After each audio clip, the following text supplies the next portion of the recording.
Hey, what's going on, people of the internet? Welcome back to another episode of Movies Good, Internet Bad, a celebration of cinema uploaded directly to the place that hates it the most. I'm Corey, this is Shane, and in today's episode, we are going to be discussing the box office. Oh, the box office. Shane, Cinema. the cinema. We have a background here with a cinema that Yes, is that's very that's out of what a date. movie theater looks like, everybody. Yeah, well, minus the reclining seats, I guess, but whatever. Some cinemas don't have those yet, which I take Yeah, pity on them. But yeah, I how don't you go to been, man? those. Doing okay? Good. Um, just saw Inside Out 2 this past weekend, and we'll talk about Okay. that. Yeah. But thought it was a pretty interesting thing to come on here and talk about because there's been a lot of doom and gloom, as you saw in those headlines. But we're back. We're back. One movie is all it took. And we're back. So yeah, so in this episode we're going to talk a little bit further in depth about where the box office was a couple years back before the pandemic hit, where it is today, how it compares to even last year. We're going to talk about a few movies that are on different sides of the box office spectrum, and then at the end we'll talk about why we think this is all happening. So if you like what you see, subscribe. If you don't like what you see, subscribe, comment, notification bell. Look, if people can get to 3.3 million followers by trash talking Star Wars, we can get to at least like 10. I think. I'm aiming for 10. I think 10 is 10 a good sounds place to good. start, excluding friends and family members. 10 strangers that we've never met before, I think, is a good place to start. So Shane, taking a look at these numbers, okay, courtesy of the good folks at Box Office Mojo. Uh, 2019 was kind of considered like a banner year for movie going, right? Yep. You had Avengers Endgame, you had wasn't one of the Frozen movies in there. Probably Uh, Frozen 2. Yeah, that was I, pre-pandemic, I I think. think even the live action, quote unquote, live action Lion King Yeah. movie made over $1 billion that Yep. year. Star Wars: The Rise of Skywalker, not a great movie, still cracked $1 billion. 2019, things were firing on all cylinders. Total box office domestically was $5.1 billion. Okay, pandemic hits, things go completely in the opposite direction. Theaters have to shut down, people have to stay in their homes, yada yada yada. Streaming services ascension. There's a million videos on YouTube about that we can talk about. We start to get a little bit more back into the swing of things, and in 2023, the box office hits $4.1 billion. So pretty good, but not quite the peaks that we hit back in 2019. Fast forward to this point in 2024, we're only at $3.1 billion. So from where we were at calendar year to date in 2019 compared to where we're at calendar year to date in 2024, the box office is $2 billion less, and it's even $1 billion less than just where it was last year, which is a post-pandemic year. What the hell's going on? Not a lot of great movies that people want to see. No, It's tell me really, more. I think there's a lot of factors, but I think those factors also existed last year, and I don't think they've changed this year. I think the only thing that's really changed is the type of movies that have come out, and we'll talk about some of them. Um, and movies coming out and flopping does not necessarily mean they're bad movies. One of my favorite movies in the past 10 years is Blade Runner 2049, which did horrible at the box office. It was a Terrible. horrible flop, but I love that Mm-hmm. movie, right? Won an Oscar for best cinematography for the great Roger Deakins. Love Roger Amazing Deakins. visuals, amazing direction, great score, great audio track. Made zero money at the box office. It's so sad. It's kind of Um, strange how that happens. But you mentioned flops, and there have been there's plenty this year, right? And like you said, some that are good movies. So, for example, Furiosa, a Mad Max saga, from director George Miller. Two very bankable movie stars in the lead roles: Anya yep, Taylor Joy, Chris Hemsworth. yep, $64 million domestic, $97 million international, $161 million total. And I think the film cost somewhere in the $180 million yeah. range to Although make. I did read that some of that was actually subsidized by the Australian government as like Oh, a, good. and so like it's not as dire as it seems, right? This happens a lot actually, where a reported budget will be huge, and then you find out that like it's huge because they were using like immense tax subsidies in wherever Mhm. they were filming. I think Star Wars recently just got awarded one for like filming in Los Angeles or California or something like that. For So you'll your see that favorite happen upcoming a film, The lot. Mandalorian and Grogu. Yes, that's. I'm so excited. This is my excited face.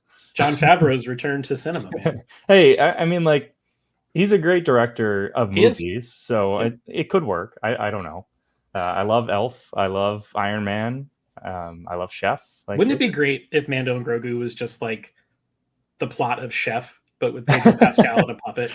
yes, Be perfect. I'd be all for it. So, but going back to Furiosa, it didn't make much money, but no, it's got bankable movie stars. The movie itself, we both seen it, yeah, very good, yeah, even excellent. yeah, And uh, especially considering it's a prequel. Prequels are hard to do. Take the Star Wars prequel trilogy, for example. People love them now, but when they first came out, people did not love those movies. correct. And it's always hard to tell a story that comes before a story that a lot of people love, which in this case is Mad Max Fury Road. But I would argue that Furiosa made Fury Road a better movie. Yeah, I think so too. I think filling in that backstory like helped her motivations in when you watch Fury Road. You're like, oh, I get it a lot more with Right. the character of Furiosa, and I like that this was a little character study, right? Like it's not Fury Road where Fury Road was just action, action, action, Yeah. action. This was like we're going to tell this little character coming of age story for this young girl in this horrific world, and I think it worked. I really enjoyed it. I think it was maybe about 15 or 20 minutes too long. There's only so many times like you can just watch a truck going down a road and then the music ramps up and you're like, hey, here we Mm-mm. go. Mm-mm. No such thing, my friend. I'll watch that for 3 hours straight if George Miller is directing it. I But think when we got to like the fifth one, I was like, all right. no, I'm with you. And it's strange though, because all of those things you would think recipe for people getting out to the theater. So what do you think was the reason that a movie like this didn't perform? Yeah, and a lot of people want to point to like it's because it's a female lead, blah, like all of that stuff, right? I don't think that's it at all. People love Anya Taylor-Joy, like she's been in a ton of things.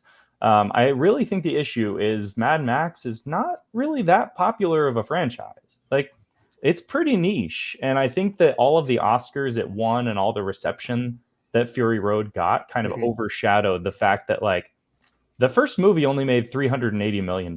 It's not like it was a huge success. Sure. It's kind of like a little lightning in a bottle. And like the movies before it did not do well either. Like Oh. very low budget, tiny movies, right? Yeah. So it's three tiny movies, one moderately big movie that won some awards. And then we're back to, a movie that's not making a lot of Mhm. money. So I think like people may have gotten a little bit like over their skis by oh, this is going to be a big hit because everyone loves Fury Road. Right. Film Twitter loves Fury Road, but like Joe Schmo on the corner does not know what Fury Road is. Right.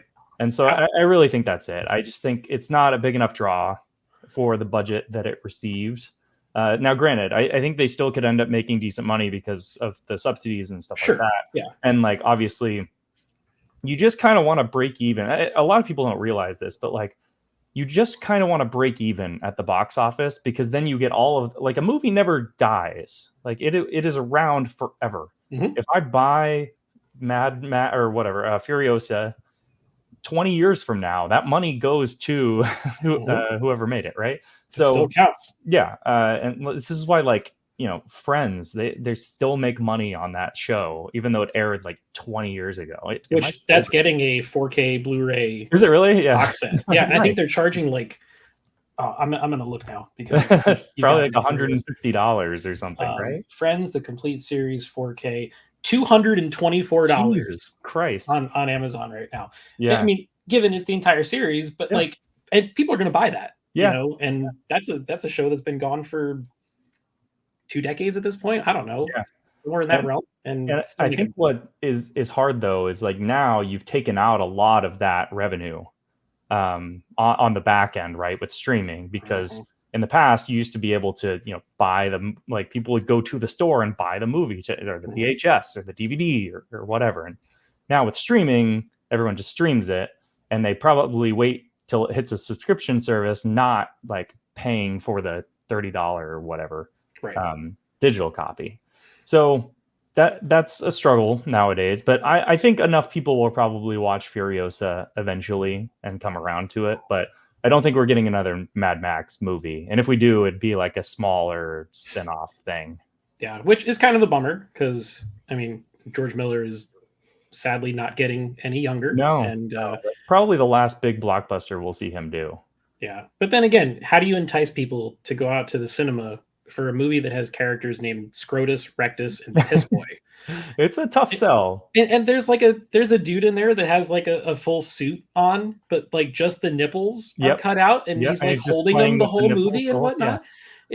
It's not for everyone, No. and maybe that's why the box office for it wasn't what people thought it was going Yeah. to be. But Yeah. And plus, I either think way, like Fury Road was like a lot of people that weren't familiar with the older movies, which I wasn't when I saw Fury Road. I had never seen any Mad mhm, Max movie. yep, When you see that movie, it's just so weird and different that like you want to tell people about it because like, this I've never seen anything like this. And then for Furiosa, that same effect was not the case, right? yeah, This is why I was actually surprised that Avatar 2 did as well as it did, because it's kind of the same concept, right? The first one comes out, granted, the first one made way more money than the first Fury Road did. But this movie comes out, it's huge. Nobody talks about it for 10 years. And then the second one comes out. But I think the thing about Avatar was the second one, I was shocked at how much the technological advances were in the second one, even compared to the first one that mhm, still looks great. yeah. Like when you see the second one, you're just so amazed by how good it looks. It makes the Uh, first one look like a video game, yeah, it's and the first crazy. one is groundbreaking by Yeah, like every stretch, right? and I think that's a big difference. Is that impact was still the same impact on Mhm. Avatar 2. Whereas when I saw Furiosa, I got out of that and I was like, that was pretty good. I enjoyed it, but it wasn't like, what the hell did I just watch? I gotta go tell somebody. And Will so, will you have that same reaction when Mufasa: A Lion King oh my story god, comes out? I saw that trailer. I don't know, like Barry Jenkins, what are you doing, man? This is a terrific filmmaker, but hey, he's getting paid. That's what He he's is. doing, He is. I think that's and the good for thing him is for like that. he's gonna take his paycheck and like never have to work for money again after that movie, and then he's gonna make a bunch of small moonlight movies again, I hope so. which I think is every director's dream, right? Yeah, You make your one blockbuster movie, you get paid millions of dollars for it, you buy a house, you pay off all your expenses, and now right. you can just make more movies. That's You don't it. have to do anything ever again. Unless you're Quentin Tarantino, then you only Yeah. make 10, and then you call it a day. Yeah, it's true. But yeah, either way, check out Furiosa. I think it's coming to digital soon. It'll be on Blu-ray, I think, in August, or go see it in theater if it's still playing near you. Uh, Wonderful little movie. Great villain performance from Chris Hemsworth. Just completely free of all of the Marvel shackles. Just going out there and doing some really really good work. Another movie that flopped, which was supposed to be the kickoff to the summer season, was The Fall Guy, starring Ryan Gosling and Emily Blunt. You did not see this. I did not see it. I did. Thought it was very enjoyable. Had a good time. The very few people that were in the audience with us also thought it was very good. There were good laughs to be had. Yeah. It's a big fat summer blockbuster with, again, two very bankable movie stars. And in this case, you've got one coming off of Barbie, the other coming off of Oppenheimer, which are the Yep. two biggest movies of last year. Yep. They're in this movie, directed by the guy who made Deadpool 2. What happened here? Is it the same thing as Furiosa or something different here? Ryan Gosling is not Tom Cruise. Okay. I think that's mostly it. They were banking on this being Ryan Gosling's movie star moment, But I think Ryan Gosling is just a product of a lot of good movies around him. I love Ryan Gosling. He's a great actor. I think he's awesome. Absolutely. But I think like I don't think he is a movie star to lead an action film. Okay. I don't think that that's his role in Hollywood. Hmm. Um, and plus, I don't think people really understood the concept of what this movie was going for. It never interested me, and I'm a big movie guy. Like when I Mhm. saw stuff about it, I was like, I don't really feel the need to go watch that movie. But had you come up to me and told me like this is actually like kind of a kitschy rom-com with like some action in it, I was like, oh, then maybe I'd be interested in it that Well, and once I funny found that enough, out. that's what it is. Yeah, It's a no, kitschy that's what I'm rom saying. com, and it's very meta. It has a lot of references Yeah, to other movies and other stunt teams and the filmmaking process, which maybe that's too niche for a larger audience. I don't know. yeah. I think this one might be kind of a marketing failure more so than a failure of the movie itself Mhm. because it's hard to pitch that to a wide audience. And like from the trailers that I saw, it didn't really grab me. Okay, Whereas like obviously the reviews were good, and sure, it yeah, made no money though. So clearly not enough people were interested in it. Uh, and it's interesting because the trend seems to be it almost doesn't matter how good your movie is if you can't convince people to get out of their homes and go to the theater. And that's where I think it's a little bit different than in the past. Whereas in the past, people just went to the movies as like a thing you do, hmm, right? It's yeah, just like a hobby. yeah, And we'll talk about I think there's a variety of reasons. I don't think it's over. I don't think the box office is done. And I also don't think the box office is done for movies that are not big sequels, which huh, I mean, okay, Furiosa was a prequel, kind of different. Fall Guy was original. yep, So, hmm, like if you look at the box office over the past however many years, all the top movies are sequels, almost all of them. Oppenheimer and Barbie are like a weird yep, exception. Like those are unicorns, but everything hmm, else is like franchise, Marvel, Marvel, Marvel, like all Marvel, all Star Wars, like yeah, Disney, Frozen 2, whatever, right? Uh, but we'll talk about it at the end. But let's keep moving forward into the we're back moment, I think, right? yeah. So after all of these movies flopped, and hey, if they made The Nice Guys too, I think that would crack $1 billion. If we want to get Ryan Gosling his Billy, okay, get him and Russell Crowe and Shane Black back together and do their thing. But yeah, so Furiosa flops, Fall Guy flops. There were some very, very, very, very dire weekends at the theaters where just reported grosses were so far beyond where we were last year, just in a really, really bad spot. But then this little movie from this indie studio out in Northern California comes out, and it's called Inside Out 2. And it's made by the good folks over at Pixar. And the story on this one is relatively fascinating because going into this, the industry was tracking this movie to come in significantly lower than it actually did. Yep. So, for those who don't know, tracking starts usually about 6 weeks or so before a film comes out, and then there's revised tracking 2 or 3 weeks before it hits, and then the movie comes out and there are actual reported grosses that come in.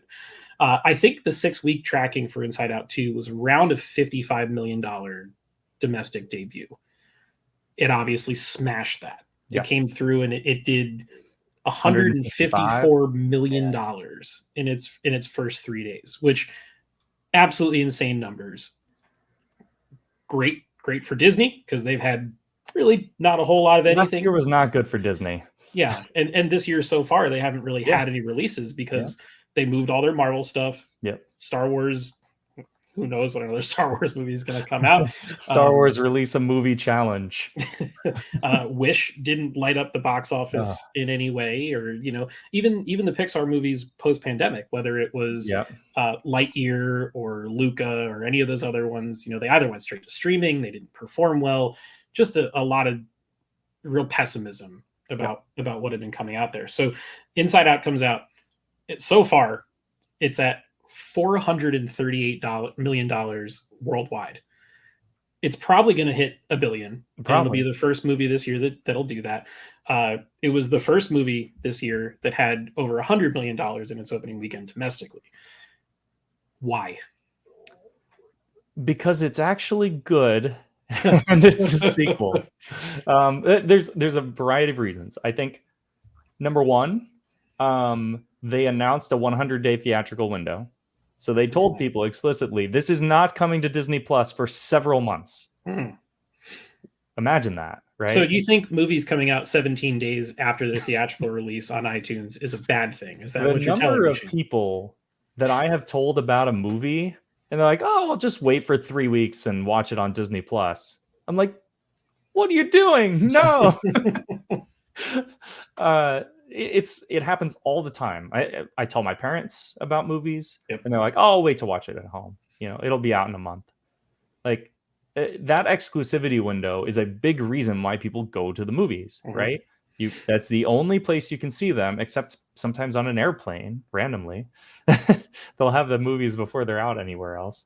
But like recently, movies come out like. Hollywood has shot themselves in the foot by signaling to audiences that like if a movie just doesn't do well at the box office, they'll just dump it on digital like in 3 weeks. Whereas here's the turning point for Pixar was last year, because every movie before then either went straight to Disney Plus, right? So Luca and Turning Red, I think, were both straight to Disney Plus. They may have had small theatrical, but and Onward had a theatrical release for like 2 weeks, but I then saw COVID that in hit, theaters before COVID, like 2 days before the world shut down. Yeah. So those 3 movies did not get huge theatrical releases. So everyone's programmed to, Pixar movie, I'm going to watch that on Disney Plus. Lightyear comes out and flops horribly. And I think that was a Furiosa type thing where it was like people just weren't interested in that concept specifically. Like it's hard to pitch like, no, this is the real movie that Andy watched that made him really love Buzz Lightyear. And then the movie itself was really kind of just okay. And so it's like hard to pitch that to any, or like, hey, you got to go take your kids to go see Lightyear. It was fine. Like, okay.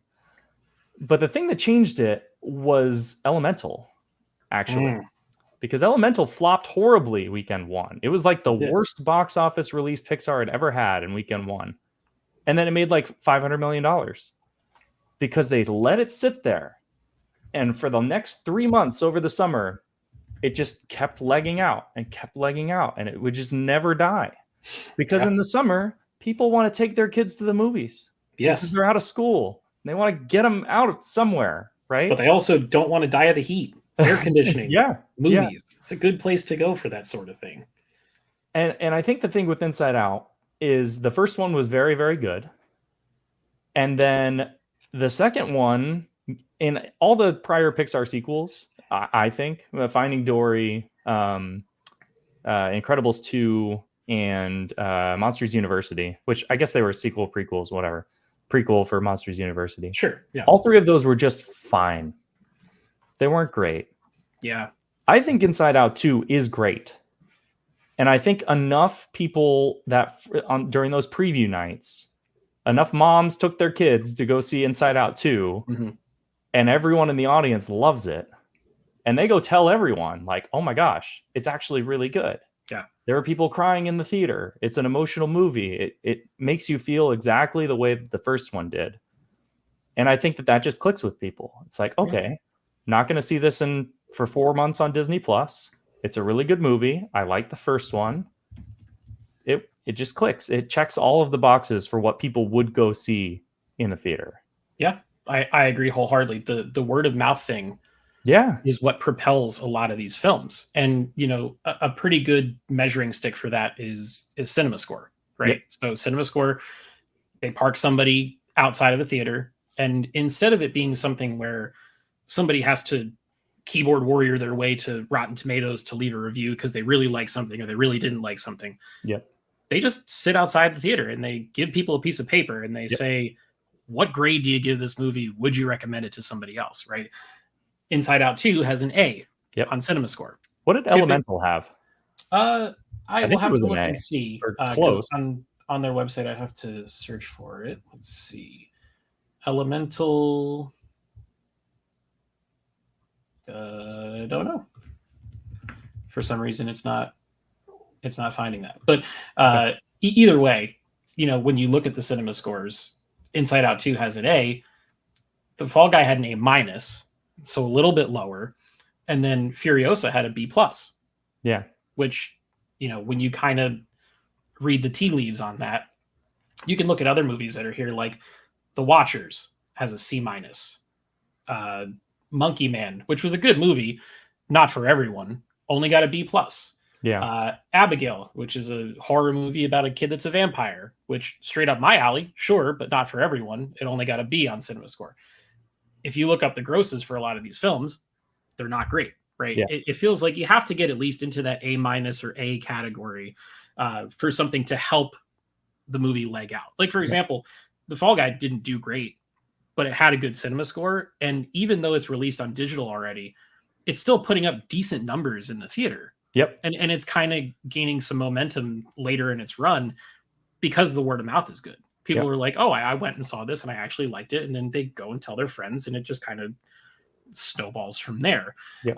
It's such a huge part of what makes a movie successful these days, even more so than marketing or a Rotten Tomatoes score. Like, but think about it. Use common sense. Are you going to trust a random person that you've never met before on the internet, or are you going to listen to your family member, like your aunt or your uncle or your mom or dad or somebody that was like, "Oh man, we went and saw this movie and it was great. You should go see it." Yeah. Carries more weight. Yeah. And I think there's a weird fixation on opening weekend numbers. And that's more of a recent thing. I think this is where the discourse actually harms movies because Marvel for so long, because of I knew you were going here. because of the cultural aspect of it. And I have to see this opening weekend or else I'm going to get spoiled and I won't be able to talk about it with my friends. That drove so many people to the theaters. But Marvel movies historically had like the worst drop-offs week 1 to week 2 of like any movie in theaters, right? Yeah. So it's this typically weird, between 60 and 70%. The drop-off. It's like this weird distortion factor, right? Where everyone's like, oh, it didn't make as much as this Marvel movie weekend 1. It's a flop. It's dead. It's like, no, it performed like a normal movie should. Marvel movies are this weird golden goose exception, not anymore, but at the time, they were this weird unicorn exception of movies that just did absolutely insane weekend 1 blockbuster numbers and then dropped off right after. And some of them did leg out. I mean, like No Way Home made like $2 billion or something like that. Maybe not that high, but no, it did. It did $2 billion. Yeah. Insane. Yeah. And especially considering it was in 2021, which was like pandemic. peak pandemic variants or whatever. But like when Avatar 2 came out, going back to that one, it had like a decent weekend 1. And everyone was like, huge. See, flop. It's not going to do what the first one did, flop. And then it did amazing. Well, yeah. I mean, came out at the right time. Yeah. Was very good. Leans into premium format presentations. It's the right recipe for doing well. It's the same thing Oppenheimer did. Oppenheimer had the exclusive window. It was 100 days. Nolan negotiated that with Universal. And then they marketed it as, this is a movie you need to see on an IMAX screen. Yep. And telling people... drove like 4 hours, right? I did. I live in Orlando, and I drove down to Fort Lauderdale and made a weekend trip out of it to see it on 70 millimeter IMAX film. It easily the best theatrical experience I've had in the last 10 years. Worth every penny to me. Maybe not for everyone, but when the marketing is telling you watching this movie at home is not going to be as good as going to the theater. Yep. Believe it or not, it drives people to the theater. Imagine that. Crazy concept. But yeah. To go back to Inside Out, one thing that I do think, comparing it to something like a Mad Max or Fall Guy or any of these other movies, whether it's Challengers or Civil War or Kingdom of the Planet of the Apes, movies that are made for families. Yeah. Think about what a family actually is, right? When I went to go see Furiosa, it was me and my lady and a friend. And everybody else that was there was an adult. There were no children there. Yep. When you take a movie like Inside Out average family, mom, 3 or dad, 4 people. Yeah. 2 kids, three Yeah. kids. You're looking at anywhere from 3 to 5 people Yeah. that are per group that are going to see that. When we went to see Furiosa, we went and saw it in Dolby Cinema, and there were 3 of us, and it was a Friday night, and it was $60 Jeez. to go see it. So imagine that, but if it's a family of 5, that's $100 from that one group of people, right? Yeah. And then if they like it and they tell, you know, Joey's friend on the soccer team's family, and then it replicates and it happens again, that's something where you're going to sell infinitely more tickets if the movie is good. It's why those Minion movies make Yeah. $1 billion every Yeah. time, because kids Kids like love it. them Yeah. and people take their entire family to go see it. Yeah. People And aren't I going to think take their entire family to go see Scrotus and Rectus. It's just no, not going to happen. no. And that's why Star Wars usually does well. That's why Barbie did well. Barbie Yeah. was girls wanted to go see it. And it is interesting that we got in this weird habit of like R-rated movies doing better over time, and so people just expect R-rated movies to do really well. But like historically, I think when The Matrix came out, it was like the first R-rated movie to make like actual good money at the box office. Everybody was riding that like PG-13 line. Mm-hmm. It's like you can only say fuck once. And like you have to time it right, because if you say it more than that, it's rated R and it tanks your box office, right? Yep. So I think it's interesting that like it's almost come back, right, where R-rated movies don't do as well as they once did, because I don't really know why, but now like a Furiosa, which why were we expecting too much from that movie? It was rated R, right? Surely. Yeah. Oh yeah. Yeah. Like I don't know why we were expecting too much from like a horrifically violent, slasher movie, slasher action movie almost. Like, yeah. No, there's moments of like extreme violence in there. Yeah. And, weird sexual stuff and all that. It's not going to drive a huge box office just because of the nature of the movie. A movie like Oppenheimer is a unicorn. Yes. 3 hours, no reason that R-rated, made that no much. action. Get out of here. Like, I doubt something like that will be replicated again for a very long time. No. Well, I guess that brings me to my next point. Deadpool and Wolverine. It's going to make a lot of money. It's going to make $2 billion at the box office. And assuming it's good, it may not be, and then it won't. Well, see, that's my thing. I don't know, because at this point, there's been no Marvel for a really long time. There's been no DC for a really long time. And the DC and Marvel stuff that has come out in somewhat recent times has not been reviewed well, right? With the exception of maybe Guardians of the Galaxy Volume 3. And which made 800, right? Yeah, those both did well, but just about everything else, like The Flash, Shazam 2, Aquaman 2, The Marvels, Ant-Man 3, like all these movies that didn't... Madam Web. God, how can we forget the Citizen Kane of superhero movies itself, Madam Web? None of those movies really did all that well, right? No. And I wonder if now that there's been some time off, if it's like distance makes the heart grow fonder. Yeah.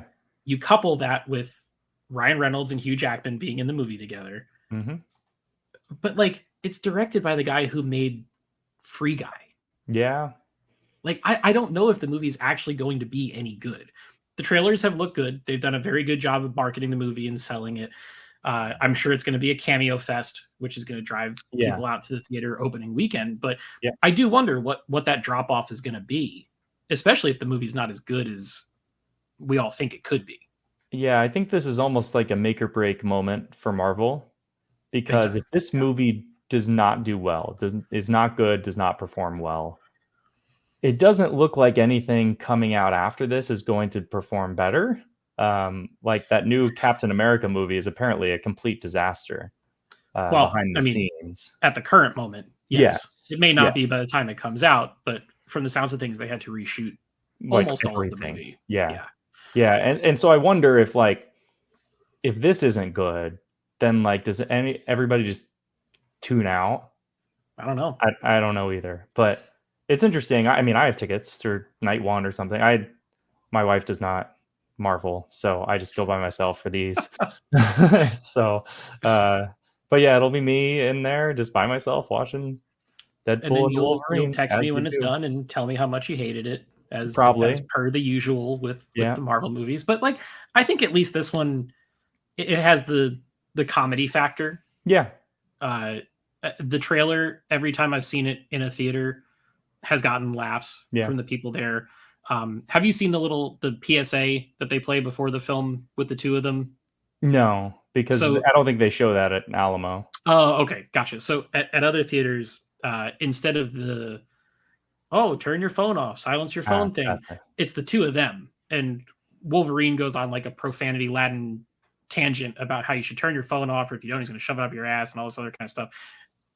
And the people in the theater, they just lose it. They love laughing at the two of them, and I have a feeling that unlike the movies that came out earlier this year with bankable movie stars that didn't do well, I think that just the two of them being in that movie together is probably enough to carry it to $1 billion Yeah, at least, right? yeah, Regardless of whether the movie's even good or not. yeah. I, I hesitate for a billion, but I think it'll do 700, 800, relatively locked in. Which Um, for an R-rated movie yeah, is yeah, pretty damn good. yeah. But we'll see what happens. I'm interested in it. I hope it's good. I say this all the time. Like, I go in not expecting much, but I always hope they're good, Of right? course. With any Yeah. Marvel movie. We are not a channel that hopes to see bad movies. No, We no. root for movies to be good. Yep. And we're disappointed when they're bad because we want them to be good. Yep. There if you want that, there are plenty of YouTube channels out there that root for movies to fail for a variety Yeah, of it's reasons. pretty unfortunate. But that's why we We are made not this that way. channel. You're damn right. That is why we made this channel. So Oh, my next question to you, because we're kind of talking about the future. So you've got Deadpool and Wolverine. Is there any other movie this year that you think has a chance of hitting $1 billion? probably not. I was saying earlier, I think Twisters could have in a world where it doesn't release 2 weeks before Deadpool. Okay. If it had its own window. That Lion King movie might do it just because it comes out Christmas week and nobody has anything to Mm-hmm. do that time of the year. That window is usually very, very good. Mm-hmm. And like the first one did $1 billion, but a Sure. prequel Lion King, I don't know. It's a tough sell. Yeah. The trailer certainly didn't make it look that great. It just Right. looks like just like the first one, soulless CGI fest. How about Despicable Me 4? It's going to be tough, honestly, because of Inside Out 2. Oh, so I you think think Inside Out 2 could have legs that could get in the way of Despicable Me I doing think well? so. Okay. I mean, if you're going to go see one or the other, I think people might go see Inside Out 2. But Okay. I also wonder, Inside Out 2 might be directed almost more towards like 20 somethings and 30 Really? 30-year-olds because Okay. they grew up on the first one and they're going to see this next one. Makes And the sense. movie's a little bit more mature in its themes. It's about Okay. puberty and it's about growing up and about anxiety and how that gets, in the way of you growing up. And so I think a lot of those themes actually connect with, people like us that are Sure. older. Yeah. Anxiety. What are you talking about? Everything's fine. I'm fine. Nothing to worry about. Okay, It's a last great one. character in the movie, though. Who is that? Maya Hawke? Is that? Yeah. Okay. One other film that I'm curious to see what you think, because the original made over $1 billion, and that's Joker 2. It's got I an think October release, just like the last time. It's got the addition of Lady Gaga. I think it's actually going to be super funny because the first movie got this like dedicated fan base of like bros for some reason. I mean, just I don't know exactly what it was about that movie, but it connected with a certain audience of like adult males, right? And what do adult males not like usually? Musicals. And the second one is a musical. I just think it's so funny that like it's almost like they were like, okay, what can we do to like completely just not make the movie the same as the first one as possible? Mhm. And maybe it'll work, right? Like musicals are Hollywood royalty. Like those They have been are, around forever. whether you And when like you them or make not. like Wonka did really well, and that was a Sure did. musical, but it's Yeah, also not marketed as a musical, and neither is Joker 2. And I think that's interesting. and They're neither so is Wicked. scared. Yes, they're so scared to like people singing. No, no, no, don't show it. Don't Yeah. show it. On another note, we saw the trailer for Wicked before one of the movies we saw recently, and that trailer felt like the entire film. Yeah, and it's part one, right? And it's part one Yeah, of it's two. really weird. Yeah, it's very strange. I don't know. I've seen the play, and so I don't know what the cutoff point will be for that. But the play is like 3 hours long, a An little over eternity. 3 hours. Yeah, you saw it too, right? Unfortunately, I yes. like Wicked. I like musicals. I'm not a musical guy, which funny enough, I went to music school and musicals are not Interesting. 100% my thing. But the right one, like I didn't dislike Wonka. I thought it was Yeah, charming enough. But yeah, I don't know. Wicked also seems like one that Broadway stuff should have a big following, but yeah. then like the Cats movie came out in West 2019 Side Story. and West Side Story flopped. I mean, Neither of them did well, even though West Side Story was very good, it's except really for good. Ansel Elgort. It was so bad. Dude, Steven Spielberg though, and Janice He's- Kaminsky, yeah, Jesus Christ, just give them everything.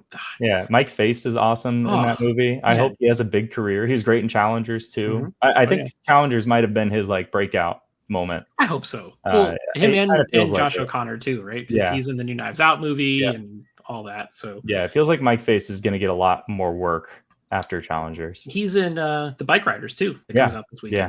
weekend. I don't think he's got a big part, but then like after Challengers, they started putting him in the trailers more. Like, Mm, oh, people like him, yeah, throw him in there. sell tickets. Sell tickets. Yeah.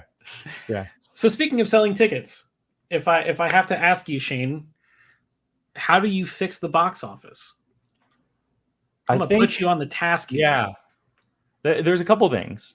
One is I think the studios need to almost like collude and be like, we need to hold firm and not release stuff on streaming for a long time. Okay. We need to all agree as a collective group of studios to not release movies on streaming for a certain number of days. Call it 100. I don't know. I was gonna say, what do you think that is a good window A for that sort 100 of thing? feels right Okay. because then by then it's like everyone who wanted to see it in the theaters will have gone to see it. And you kind of, it's long enough that like if you tell somebody, hey, you should go see this movie, and they're like, oh, I'm gonna see it on streaming, and it's like, well, it's not gonna be for 6 months, and it's like, oh, maybe I'll go see it. I mean, in this case, it's 3 months, but If you you know, want to see it bad enough, you'll get your ass in the car and go to the theaters. yeah. So that's one. Number two, and this is not a studio thing, I think the theaters need to improve their quality of experience. I think that I is a agree. huge issue today. Is in a quest to get everyone back to the theaters, they kind of just shove people in there and they're like, just go. Like, we'll accept anyone in here. It doesn't matter. Just buy the ticket. But the problem is you're actively hurting yourself in that regard because when you don't enforce things like no talking, no texting, people don't want to go. People do not want to go and sit there and listen to people talk right next to them for 2.5 hours. Yep. You recently came to Austin to visit me, I and you did. got to go to the Alamo Draft House with me. I did. And the difference in experience is pretty immense. Dude, so we were sitting there, right? And they go through the trailers and then they go through their little Alamo Draft House, don't talk, whatever thing. And then there's like a gap between that and when the movie starts. And during that gap, for like 30 seconds, you could hear a pin drop in the Yeah. theater. And the theater was completely sold out. 100% sold out. Every seat was filled. For And Challengers. It's not eerily a big quiet. blockbuster. It was wonderful. Yeah. And I think that's the thing is like the people that want to go to the movie theaters are the people who love watching movies. And if you make that experience good enough, and this is the whole basis behind Alamo Drafthouse in general, right? If you make that experience good enough, people will want to go exclusively there Mhm. because it almost like it's like a snowball effect, right? Because then everybody that is there because they want the good experience, so they're going to Mhm. provide the good experience, right? Yep. Whereas when you go to AMC, it's like a bunch of teenagers who are on their phones texting or recording the screen or something like that, and like They got to get their because they want to TikTok, put it man, on of the TikTok. credits. Yeah, it's crazy. Like they have to That's their post it to version of their Letterboxd. Instagram story. Like, come on, guys, what are we Ugh. doing? Yeah. But yeah, it's and you always tell me that when a movie starts, like you'll go to a 7:30 showtime, and you'll sit in the theater, and 7:30 comes around, and then 7:40 comes around, 7:45 comes around. Nothing has started. The trailers haven't even started yet, Yeah. even though the time is marked at 7:30. Mhm. Alamo Drafthouse, the second that thing hits 7:30, it's like the Disney fireworks. It's like you can put it on a timer. Like the second it hits on the hour, boom, They starts. start. Yep. And when we went to Alamo with you, they only played like 3 trailers, Yeah, maybe. it's not very many I usually. mean, I went to go see Bad Boys Ride or Die with a friend the other week, and the posted showtime was 7 p.m. The trailers didn't start until 7:10, and then there were enough trailers also littered with like Pepsi commercials in between them that the movie itself didn't start until 7:30. Yeah. And then that movie's 2 hours. So now we got to the theater at 6:45 because I'm very punctual all the time. I was in that theater for 3 hours for a 2 hour movie. Like, what is your time worth, Yeah. right? Yeah. The other thing that I think when it comes to theater experience and presentation is the presentation itself. You don't experience this a lot because you go to a place that takes care of their stuff, Yeah. right? But where I live, a lot of the theater chains, and it is not exclusive to any one. It could be AMC, it could be Regal, it could be Cinemark, it could be Epic. Pick whichever one you want. You walk in, the seats are torn up, the recliners don't work sometimes, projectors are not well maintained. Yeah. There are light bulbs that flicker in the ceilings during movies. They don't mask the screens for the right aspect ratios anymore. There's a whole variety of things from a presentation standpoint that need to be better and should be better Yeah. to justify going in and paying $20 a head to go see one of these movies, especially when we live in a world where you can buy a 77-inch OLED TV for a couple $1,000. Yep. It's going to look better than a lot of the screens at these local cinemas. You might not get the the immersion factor of how large the screen is, or maybe the same sound experience or whatever. But when you couple that with streaming and the effect that that's had, a lot of people are just like, I'm just not going to go. Yeah. I don't want to spend $100 for dinner and a movie when that movie's going to be on streaming in 3 weeks and I can watch it on my OLED at Yep. home. So it's very tricky, but I think there is, to quote Paul Atreides from Dune 2, there's a narrow way through. Yep. And it's quality, enforcing your policies. Yep. Which at that point justifies the value of the ticket. And then, like you said, extending those theatrical windows so that way going to the movies feels like exclusivity. It doesn't feel like just a throwaway activity. Right? Yeah. And I think there's one more thing, and I think it's variety.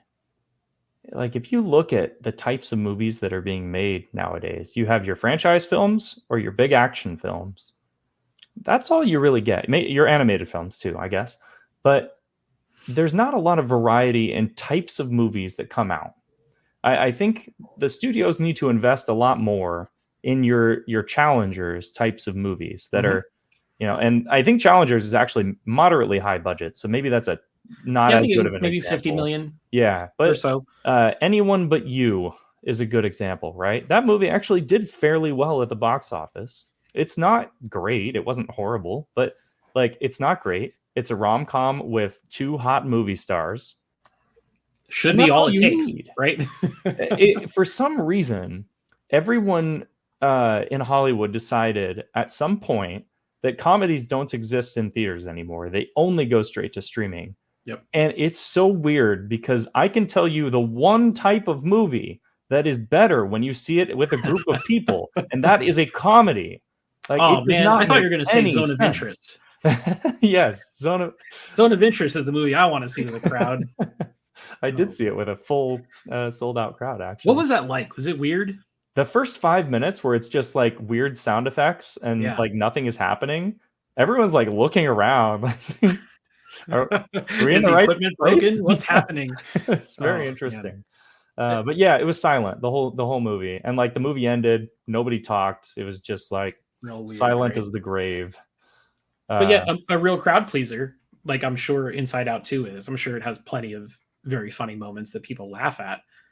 There's a communal experience with that kind of thing. You know, the laughter is infectious, and then when the movie's over, people want to talk about it. Like after we saw Challengers together, we walked out into the lobby, and there were just groups of people lined down the hallway that were just like, "Oh man, what'd you think? So good. Groups of three.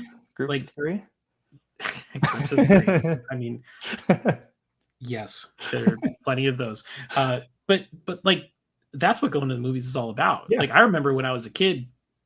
I say when I was a kid, I was in like college at the time, and I went and saw Inception, and then we all went to a diner after we saw Inception, and we sat there in the diner for 2 hours talking about what happened in the movie and what do you think this was and what do you think that was. Like all of that is kind of gone now. Yeah, because you watch a movie at home on streaming, and it's either just you and one other person or you by yourself, and you're like, oh, all right, like, off to the ether that movie goes. I've got two movies as examples here, and then we'll talk about a third movie that just came out as a third example. But two examples of movies that, if they were around today, would get dumped on streaming. No one would watch them, and no one would talk about them ever again. The first one is Napoleon Dynamite.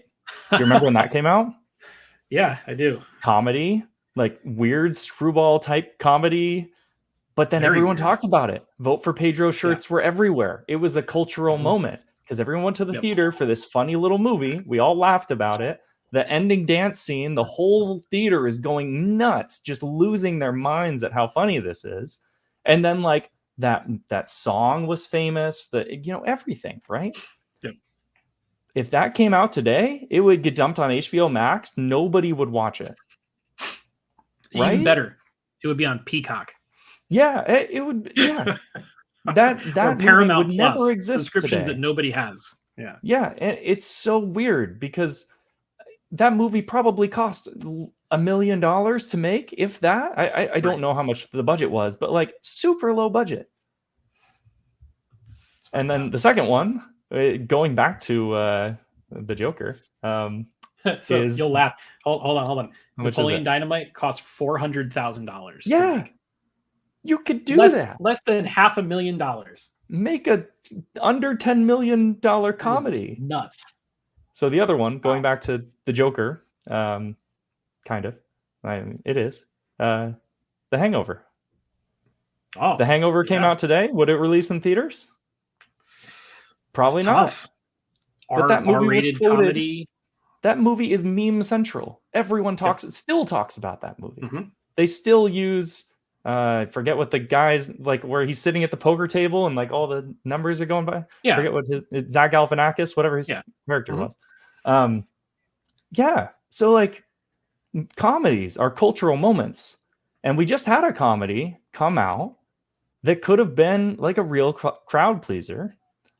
And it got dumped on Netflix.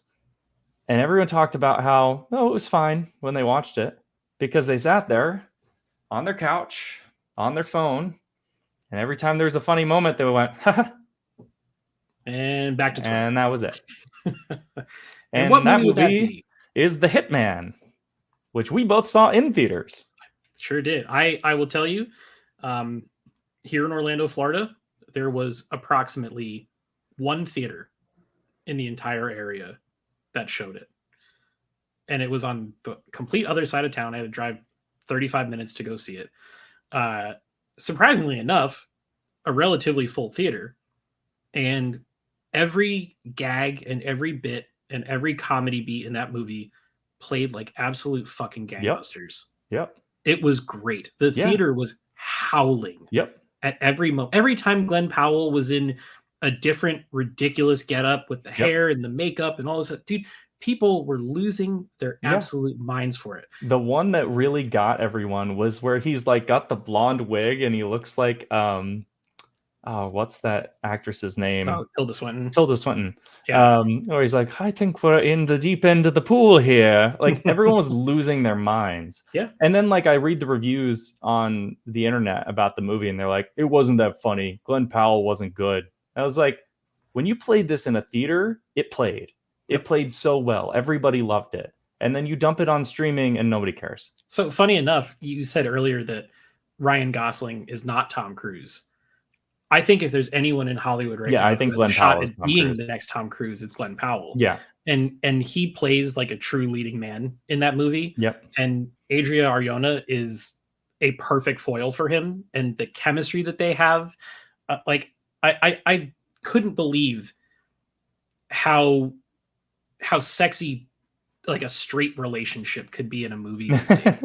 Because you just, it's not something You never that see it. you see anymore, right? Yeah. And like off the charts chemistry between the two of them. But it's on Netflix now, and I've told several people about it, and they're like, "Oh, I have no idea what that is. Is that it? Yep. I just thought it was a Netflix movie, and those usually suck, so I didn't watch it." What? Like, that's where we're at. It's Richard Linklater. I know.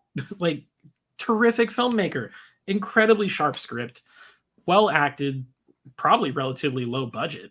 Yeah. Like if you want to talk about movies that would have a nice return at a box office. Yeah. But the Netflix of it all, same thing happened to Glass Onion. The Hitman budget was $8.8 million. You're telling me that movie wouldn't make more than $16 million at the box office? That is such ridiculous. An easy return.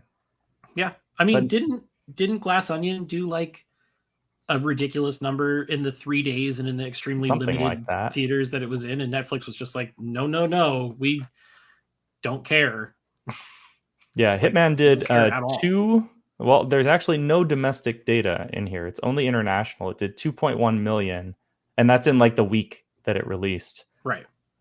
Because Netflix doesn't want to share that information with people. Oh, so they don't show the domestic box office? Yeah, they put stuff like that in theaters just in case there's any chance for awards contention or whatever, and it's to check a box. And if you're lucky enough to have a place that shows it, you can go see it. But if not, you have to subject yourself to watching it at home, where it doesn't play as well. Yep. I think we bring the comedies back to cinemas for sure. That needs to happen. Yeah. Because like Anyone But You actually did quite well. Little rom-com, like those types of movies have been dumped on streaming repeatedly. Mm-hmm. People want to go see hot people have sex on a big screen. They just want it. Everyone wants to see that. Make it happen. Shouldn't be hard. Dude, there's a Beverly Hills Cop movie coming out this summer straight to Netflix with Eddie Murphy and Joseph Gordon-Levitt. Those are the two leads of the movie. It's crazy. Like, you think that movie wouldn't do at least okay in a theater? Yeah. Wild. And it would be refreshing for people, right? It's not just another Marvel movie. It's not like different kinds of movies. Yep. I think that's why Challengers had a little bit of a cultural moment there. Like tennis threesome movie with Zendaya. Like what? Just something off the wall. Yeah. And it was good. It was great. That's the other thing too. It's one of my favorite movies of the year. Then whatever, they can flop. But if it's a good movie, it deserves a fair shake. Yep. The death of cinema. Yeah, it's dead. It's just like Star Wars. They're actually buried right next to each other. We got to bring it back to Star Wars in some way on this. Oh gosh, on this show. It's been a great moment this whole week. I don't want to talk about Star Wars. It's exhausting right now. Hey, the Kiadi Mundi fan club is having their time in the sun. Okay, that's all I'll say. No, but God, this is going on my paywall rant. Oh, do you have one? Eventually. Oh, okay. This will be the recurring bit on this show. I'm going to make a paywalled rant about Star Wars, specifically The Last Jedi. One day we're going to release it. We're going to make millions of dollars. And I'm going to buy a Lamborghini and just ride off into the sunset. And speaking of riding off into the sunset, that's what we're going to do with this episode of the show, because we're just about an hour in. Obviously, this is a topic that we both feel very strongly about, or else we wouldn't have talked about it for an entire hour. But at the end of the day, folks, however you like to enjoy your movies, enjoy them that way. Obviously, we are both fans of the theatrical presentation. If you have the means to get to the theater, go do that. Support these films, especially the ones that, you know, are smaller. They're not Marvel, they're not Star Wars, they're not DC. It'll do you a lot of good. It's good for the soul. Gets you out of the house. I don't know about half of you guys, but like, I work from home and I live at home, and I built a theater in my home. It's on the other side of this wall behind me. I don't get out a lot. It's always a nice time to get out, get some food, have some laughs with some random people in a dark room for 2 hours, and then go back to your fortress of solitude. So if you enjoyed this video, we would love it if you could leave a like on it, click that subscribe button, click the notifications bell so you never miss another video from us. We're going to talk about lots of movies that are coming up this summer. Probably going to talk about some TV too. House of the Dragon is back. We're very excited about that. It started out with a wonderfully bleak season opener that I'm all about the darkness. So be on the lookout for those videos in the future from us, and we'll see you guys in the next one.